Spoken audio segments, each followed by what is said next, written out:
আজ উস্কানি মামলায় অভিষেক বন্দ্যোপাধ্যায়কে তলব করেছে সিআইডি। ভোট প্রচারে গিয়ে ডিজে মন্তব্য করেছিলেন অভিষেক বন্দ্যোপাধ্যায়, তারই প্রেক্ষিতে মামলা দায়ের হয়। এবার উস্কানি মামলায় তলব করেছে সিআইডি। প্রথমে বিধাননগর সাইবার থানা তদন্ত শুরু করেছিল, পরে এই মামলার তদন্তভার নেয় সিআইডি। এবং যেমনটা আমরা জানতে পারছি যে অভিষেক বন্দ্যোপাধ্যায় আর কিছুক্ষণ পরে বাড়ি থেকে বেরোতে পারেন। আমাদের দুই প্রতিনিধি রয়েছেন আমাদের সঙ্গে।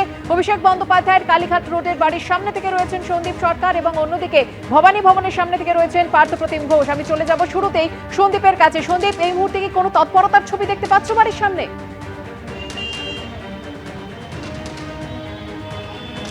দেখো, যে গাড়িতে অভিষেক বন্দ্যোপাধ্যায় এর আগের দিন সিআইডি দপ্তরে বা ইডি দপ্তরে গিয়েছিলেন, সেই গাড়ি বাড়ির মধ্যে প্রবেশ করানো হয়েছে। অভিষেক বন্দ্যোপাধ্যায় আজকে 12টার মধ্যে তাকে হাজিরার নির্দেশ রয়েছে সিআইডির তরফ থেকে। এখন সেই নির্দেশ মোতাবেক তিনি ভবানী ভবনে যান কিনা সেদিকে নজর থাকবে। তবে যেটা খবর যে অভিষেক বন্দ্যোপাধ্যায় সম্ভবত আজকে হাজিরা দেবেন, এখনও পর্যন্ত সেরকমই প্রস্তুতি আমরা দেখতে পাচ্ছি। আমরা জানি যে নির্বাচনী প্রচারের মধ্যে অভিষেক বন্দ্যোপাধ্যায়ের বিরুদ্ধে উস্কানিমূলক ভাষণের অভিযোগ রয়েছে। সেই অভিযোগ প্রথমে বিধাননগর পুলিশে দায়ের হয়েছিল। জনৈক রাজীব সরকার সেই অভিযোগটি করেন। যে মন্তব্য জনসভায় অভিষেক বন্দ্যোপাধ্যায় করেছিলেন তা উস্কানিমূলক এবং তাতে হিংসায় প্ররোচনার দেওয়ার সামিল বলে তারা মনে করছেন।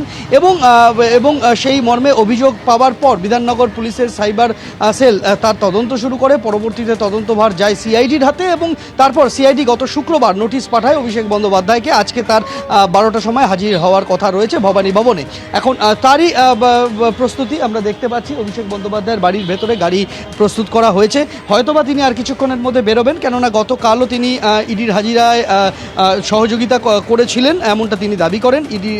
ইডির দপ্তরে তিনি যান সিজিও কমপ্লেক্সে এবং তার আগের দিন অর্থাৎ রবিবার একটা লম্বা সময় তাকে ভবানী ভবনে জিজ্ঞাসাবাদের মুখোমুখি হতে হয়। এমনকি কুণাল ঘোষ, তৃণমূল কংগ্রেসের বেলেঘাটার বিধায়ক, তার সাথে মুখোমুখি বসিয়ে বিধানসভার সই জালিয়াতি কাণ্ডে তাকে জিজ্ঞাসাবাদ করেছিল সিআইডি।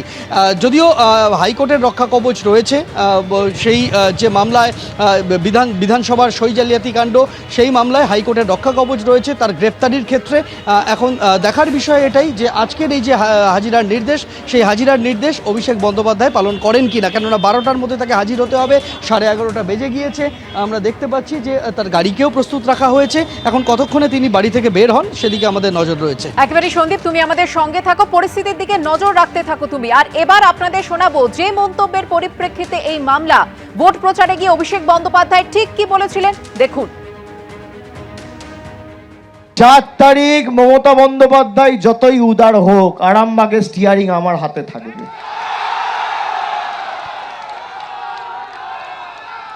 ডিজে তো বাজবেই, এমন জোরে বাজবে কান ঝালাফালা করে দেবো।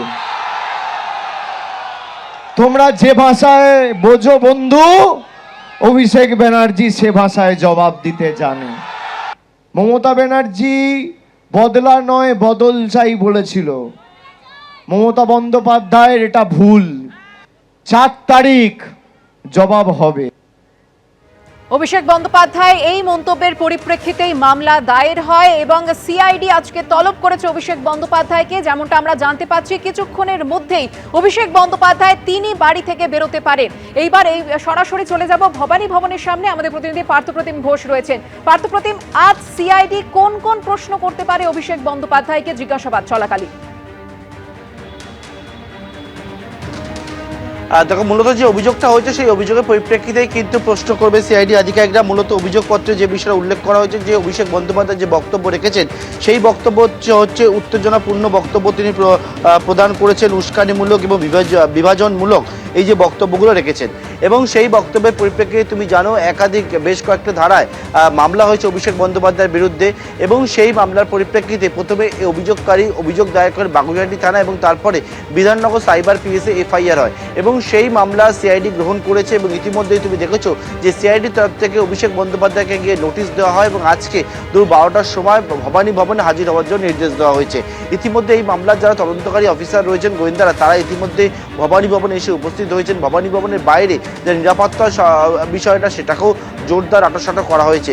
এবং অভিষেক বন্দ্যোপাধ্যায় যে বক্তব্য, ডিজে মন্তব্য, সেই ডিজে মন্তব্য পাশাপাশি হচ্ছে আরামবাগের স্টিয়ারিং ওনার হাতে থাকবে, এই রকম যে মন্তব্য, সেই মন্তব্যের পরিপ্রেক্ষিতেই এই মামলা এবং সেই মামলাতেই তলব করা হয়েছে আজকে অভিষেক বন্দ্যোপাধ্যায়কে জিজ্ঞাসাবাদ করার জন্য।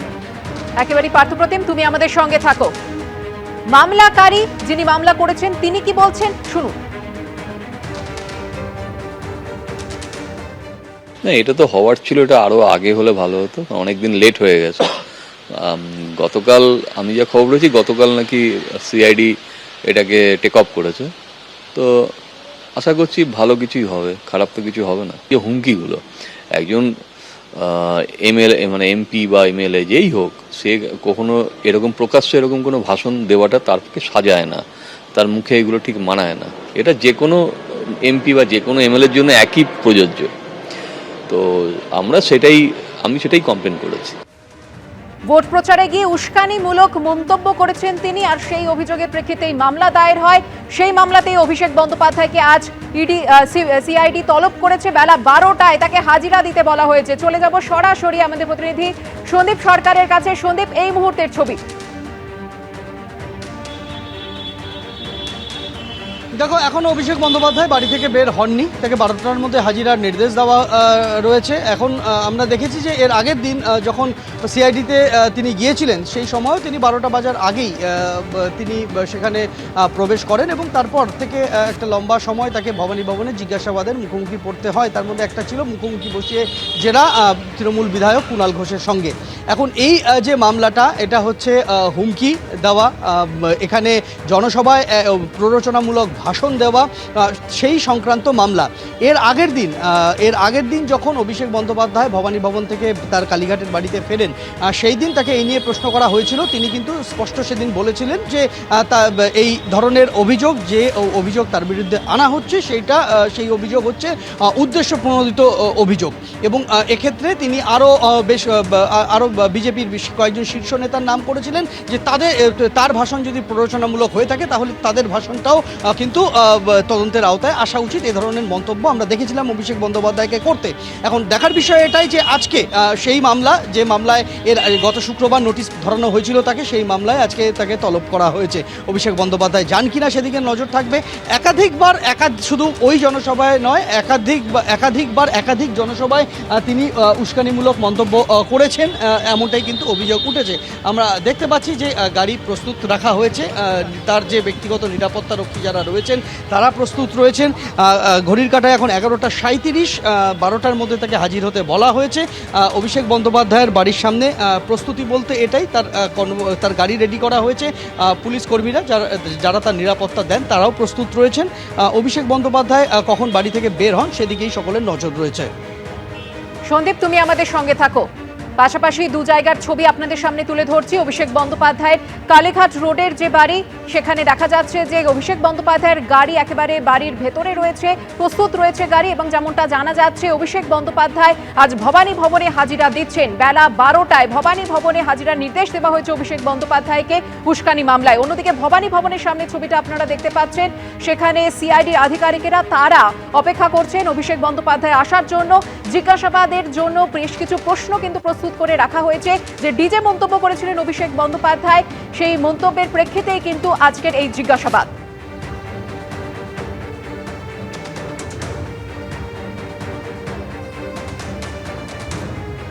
এবিপি আনন্দ, এগিয়ে থাকে, এগিয়ে রাখে।